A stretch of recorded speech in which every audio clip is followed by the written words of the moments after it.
감리사가 뭔가는 다 아실 거죠. 이게 아시겠지만 국가공인 되어져 있는 자격입니다. 그래서 이게 일명 이제 자격증이라고 이제 알고 계실 텐데 사실은 면허증이에요. 면허증은 뭐냐면 우리 운전면허증이나 아니면 공인중개 시험 준비할 때 면허를 주잖아요. 사업을 할 수 있는 면허를 주는 그런 면허증입니다. 그래서 이 면허가 국가에서 이걸 할 수 있게 면허를 주는 거기 때문에 굉장히 큰 메리트 있는 시험이라고 볼 수 있겠죠. 유일하게 지금 아시는 것처럼 법령에도 보면 감리사, 그다음에 정보 분야의 기술사만이 할 수 있는 걸로 알고 계실 거고요. 감리사가 좋은 거는 다 아시겠죠?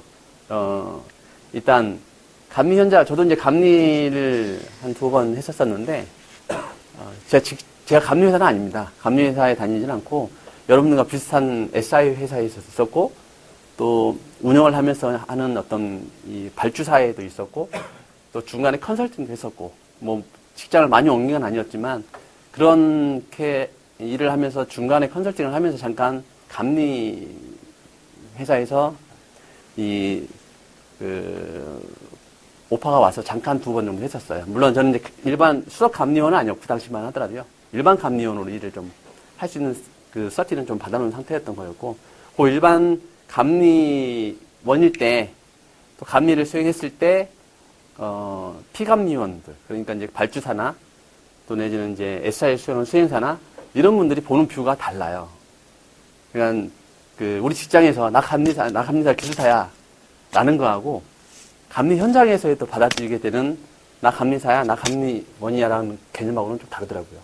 굉장히 높게 쳐줍니다. 굉장히 감사 수준으로 좀 봐주는 경향도 없지 않아 있는 것 같고. 그 다음에 아시는 거죠. 정년 후에는 뭐 노년도 보장하고 뭐 여러 가지 좋은 점들이 있죠. 예. 근데, 좋은 점이 있는데도 불구하고도 지금 계속 지원율은 떨어지고 있어요. 계속 매년 떨어지고 있는데 이유가 여러 가지인데 제 개인적으로 생각을 해보면 일단 시험 난이도가요. 과거하고는 굉장히 많이 달라졌어요.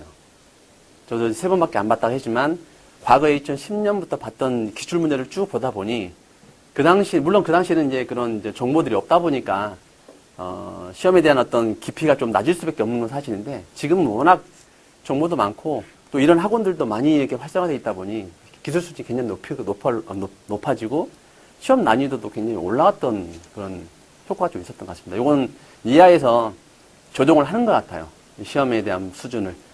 그 다음 장에 보시면 나오겠지만. 그리고 지금 ISM 스핀이 뭐 기술사니 굉장히 시험 그 종류도 많고 또 횟수도 많아졌잖아요. 그러면서 좀 이게 메리시 없다라고 생각할 수 있는 감리사의 어떤 대신할 수 있는 어떤 자격들이 굉장히 많이 늘어졌구나.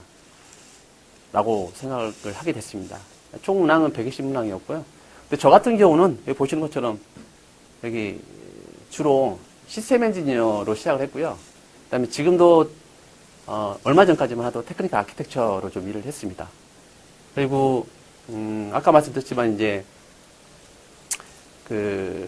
보안을 담당하고 있고요. 특정 기업체에서 개인정보보호 담당자로 지금 일을 하고 있고, 그다음 IT 기획, 그리고 시스템 운영, 주로 인프라 쪽 관련된 운영들입니다. 그런 일을 좀 하고 있는 상태입니다. 그러면 제가 지금 말씀드렸던 것처럼 저는 이제 그런 역할을 하고 있는데 이 전체 5과목들 중에 저한테 유리한 과목들은 당연히 시스템 구조하고 보안이겠죠. 나머지 3개 과목은 어떻게 채워야 되는 거가 되게 중요한 거였어요. 시험 볼 때.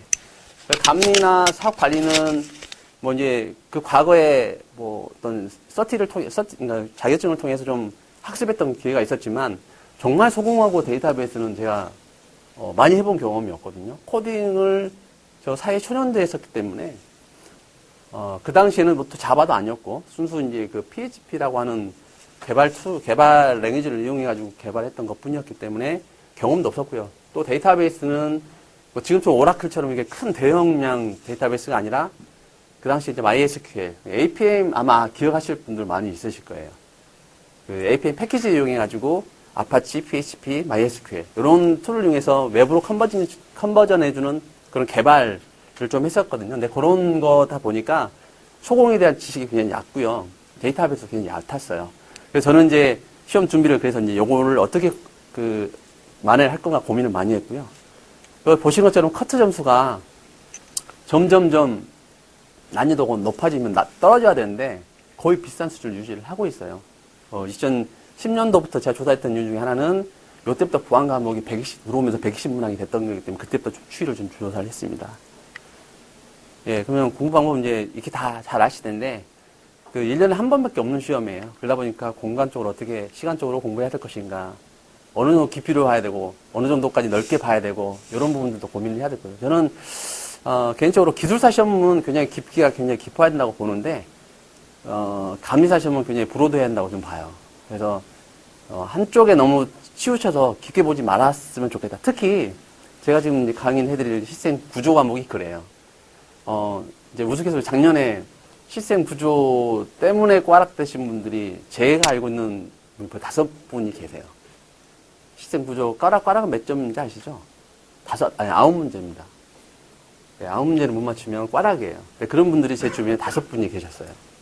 점수는 80점 중반이 넘었는데.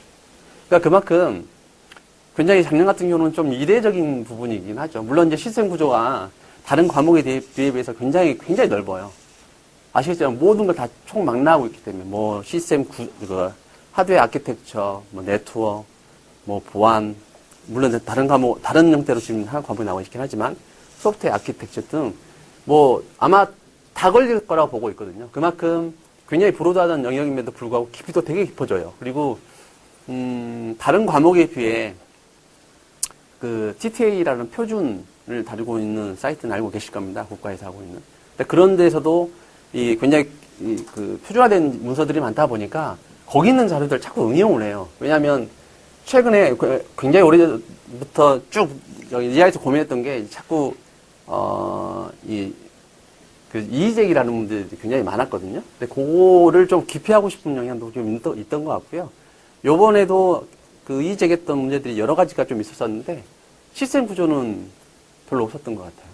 왜냐하면 아까 말씀드렸지만 두 부류로 좀 나눠지는 것 같아요. 시스템 구조는 기본적인 것을 잘 알고 있냐, 그리고 또 어떤 특정한 신기술 영역들을 굉장히 많이 알고 있냐라는 거. 그 신기술 영역들은 다 경험할 수가 없잖아요. 그러다 보니까 주로 TTA 문서라든가 표준 문서들을 좀 많이 활용을 하는 영향이 있는 것 같습니다. 그러다 보니까 시스템 구조는 거의 이의 제기하는 게 거의 별로 없어요.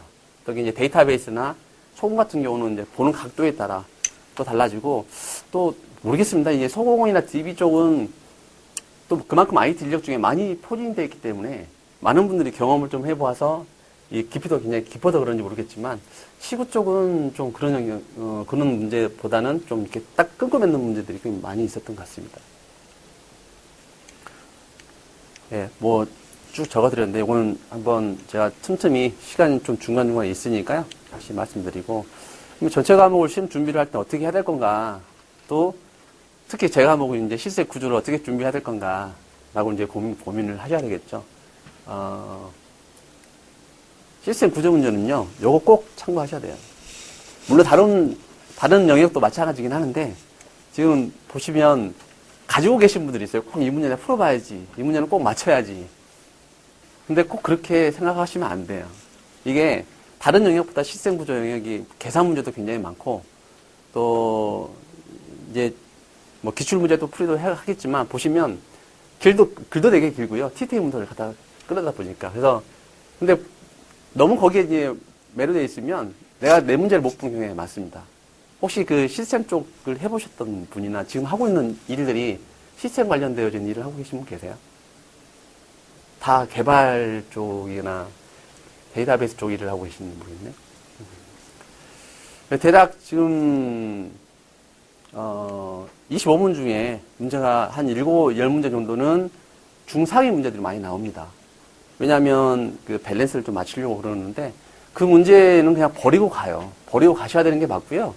그 문제 때문에 지금 뭐 오히려 DB나 이런 쪽에 영향을 많이 받아서 그 문제들을 소화하지 못하는 경향이 좀 있습니다. 그래서 목표는 15점, 18점 정도로만 타겟팅을 잡으시고 나머지 과목들에서 점수를 좀 올려보겠다라고 생각하시면 좋을 것 같아요.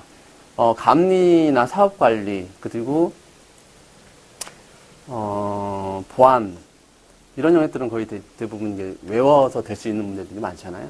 그런 영역들을 좀 집중적으로 공략을 좀 하시고, 시군은 전체를 다 학습할 수가 없습니다. 저도 잘 다 모르고요. 아마 감리사 계신 분들도 거의 대부분이 그럴 거라 보는데, 말씀드린 건 실생 구조는 워낙 넓어서, 좀 다 학습할 수 없다라고 이해를 해주셨으면 좋겠어요. 저 같은 경우는 공부를, 실생 구조를, 기본적으로 저는 시구 쪽 일을 했었기 때문에, 기본을 좀 잡고 가는 것도 없지 않아 있었는데, 그것과 또 시험도 또 다르더라고요. 그래서 그 영역으로만 접근하지 마시고, 제가 참고했던 그 내용이 있습니다. 계산 문제들이 좀 많이 나온 것들은 사실 기출 문제를 좀 보실 수 있으면 좋은데, 그것도 좋은데, 저는 좀 지금처럼 시간이 좀 남으실 때 틈틈이 회사에서 뭘 보시냐면요.